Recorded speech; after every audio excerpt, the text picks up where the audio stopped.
फिर से आपका स्वागत करता हूं, आपका अभिनंदन करता हूं दोस्तों अपने नए वीडियो में।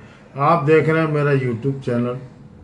दोस्तों, ईपीएस पेंशनर्स एनएसी के बैनर तले फिर से सड़कों पर उतर गए हैं और सांसदों से मिल रहे हैं कि हमारी किसी भी तरह से प्रधानमंत्री जी से मिलकर बातचीत करके या श्रम मंत्री जी से मिलकर हमारी समस्याओं का समाधान करवाएं। इसी कड़ी में ईपीएस 95 की न्यूनतम पेंशन वृद्धि 7,500 को लेकर छत्तीसगढ़ के पूर्व मुख्यमंत्री श्री रमन सिंह जी से मिलने पहुंचे और ईपीएस 95 से जुड़े पेंशनर्स वहां पर पहुंचे। श्री रमन सिंह जी ने पेंशनरों का स्वागत किया और अपना खुला समर्थन देने का वायदा किया। उन्होंने कहा कि मैं खुद प्रधानमंत्री जी से बात करूंगा, मिलने की कोशिश करूंगा और आपकी पेंशन के बारे में बात करूंगा और मुलाकात करने की भी कोशिश करूंगा। वित्त मंत्री और श्रम मंत्री जी से भी मिलने की कोशिश करूंगा और बातचीत करने की कोशिश करूंगा कि अभी तक ईपीएस 95 पेंशनरों की पेंशन क्यों नहीं बढ़ रही है और अब क्या कारण है, क्यों डिले हो रही है। तो यह खबर छत्तीसगढ़ से आई है। वहां ईपीएस 95 से जुड़े पेंशनरों ने पूर्व मुख्यमंत्री श्री रमन सिंह जी से मुलाकात कर उनको पेंशनरों की परेशानियों के बारे में विस्तार से बताया और समर्थन की अपील की। अपने सारे दुख, अपनी सारी पीड़ाओं को उनके समक्ष रखा। इस पर रमन सिंह जी ने अपना भरपूर समर्थन देते हुए कहा कि मैं प्रधानमंत्री जी से स्वयं मिलने की कोशिश करूंगा। मुझे बहुत दुख है कि आप लोगों को इतना दुख सहना पड़ रहा है और अपनी मेहनत का पैसा भी आप लोगों को नहीं मिल रहा है। तो मैं प्रधानमंत्री जी तथा वित्त मंत्री और श्रीमती निर्मला सीतारमण और एवं श्रम मंत्री श्री मनसुख मांडविया जी से मिलने और उनसे बात करने की बात उन्होंने कही। दोस्तों, आज़ादी की 80वें जन्म दिवस पर ईपीएस 95 पेंशनर राजा राजनांदगांव इकाई के अध्यक्ष आर.के. वर्मा, समन्वयक एजाजुर रहमान, एस.ए. वाजपेयी और बी.एम. विश्वकर्मा और महिला साथियों के साथ व अन्य वरिष्ठ नागरिकों के साथ ध्वजारोहण के पश्चात सांसद प्रतिनिधि शिव वर्मा के नेतृत्व में भूतपूर्व मुख्यमंत्री और वर्तमान विधानसभा अध्यक्ष रमन सिंह जी से मुलाकात की। केंद्रीय नेतृत्व राष्ट्रीय संघर्ष समिति के निर्देशानुसार ज्ञापन सौंपकर उनसे निवेदन किया कि हमारी न्यूनतम पेंशन वृद्धि की मांग वर्षों से लंबित है और पिछले 12 वर्षों से औसतन पेंशन 1,000 जस की तस बनी हुई है। यानी ना तो कोई इसमें महंगाई भत्ता मिलता है और ना ही 1 रुपया की कोई बढ़ोतरी आज तक हुई है। जो तय की गई थी वही आज भी मिल रही है। यानी जो 500, 700 जो भी तय 10 साल पहले, 15 साल पहले जो तय किया गया था, आज भी वही मिल रहा है। श्री रमन सिंह जी ये सुन करके बहुत दुखी हुए और उन्होंने कहा कि ऐसा सरकार को नहीं करना चाहिए।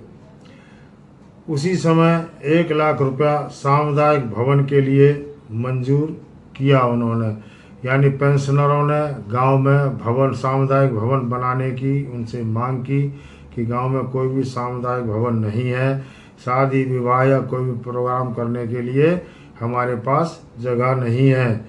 तो श्री रमन सिंह जी ने तुरंत 1 लाख रुपया सामुदायिक भवन बनाने के लिए मंजूर किया और उन्होंने कहा कि जल्द ही गांव वालों के लिए सामुदायिक भवन बनवाने के लिए वायदा कर रहा हूं, जल्द ही बनेगा। इसी कड़ी में महाराष्ट्र से ईपीएस 95 पेंशनरों ने एक ऐसी रैली निकाली एक रैली निकाली और प्रधानमंत्री जी से लगातार गुहार लगा रहे थे कि हमें न्याय दीजिए, हमें न्याय दीजिए, प्रधानमंत्री जी हमें न्याय दीजिए। इसी प्रकार के नारे वो लगा रहे थे। इस रैली का नेतृत्व राष्ट्रीय महासचिव वीरेंद्र सिंह राजावत जी कर रहे थे और प्रधानमंत्री जी से विनती करते हुए नजर आ रहे थे कि सरकार के हठी रवैये के कारण ईपीएस 95 पेंशनर्स एक बार फिर से सड़कों पर उतरने को विवश हैं, मगर सरकार अब सुनने को भी तैयार नहीं दिख रही है।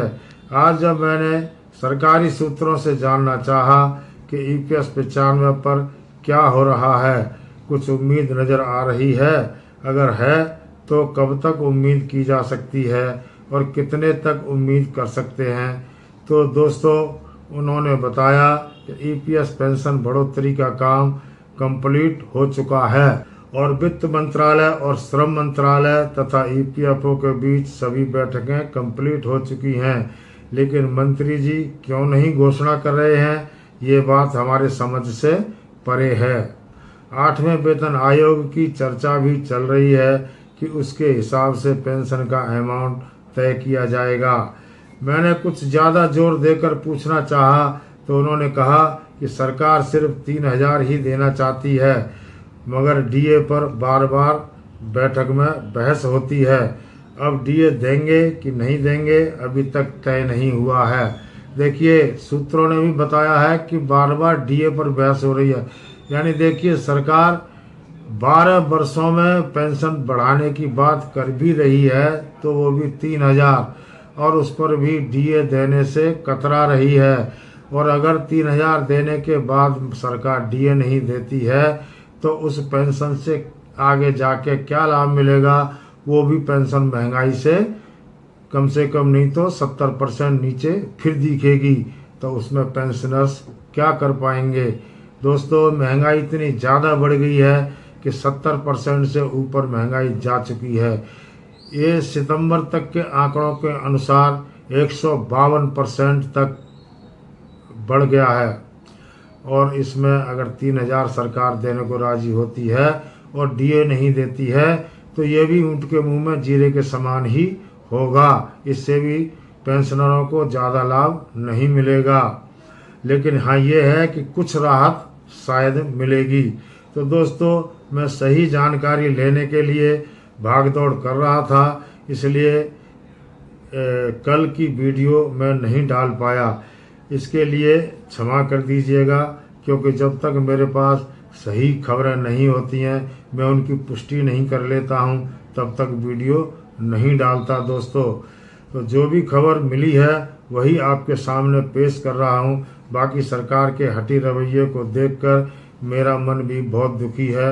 अब देखते हैं रमन सिंह जी प्रधानमंत्री जी से मिलते हैं या नहीं, और वित्त मंत्री जी तथा श्रम मंत्री जी से मिलते हैं या नहीं, और अगर वो मिल भी लेते हैं तो सरकार आगे कोई कदम उठाती है या नहीं, तो अब ये देखने की बात है।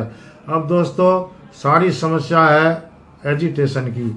एजिटेशन जो संघर्ष समिति हमारी कर रही है वो ऐसे एजिटेशन है जिससे सरकार पर कोई भी फर्क नहीं पड़ता है, तो इसके लिए ज़बरदस्त आंदोलन इनको करने होंगे। रेल रोको, रास्ता रोको या आमरण अनशन जैसे आंदोलन इनको करने पड़ेंगे, तभी कोई बात बनेगी। तो दोस्तों मिलते हैं अगले वीडियो में। कोई भी खबर कैसी भी मेरे पास आएगी मैं आपके साथ ज़रूर साझा करूंगा।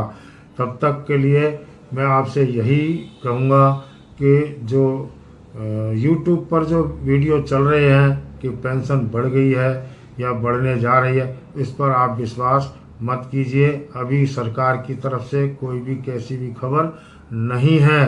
तो मिलते हैं अगले वीडियो में, तब तक के लिए नमस्कार, जय हिंद।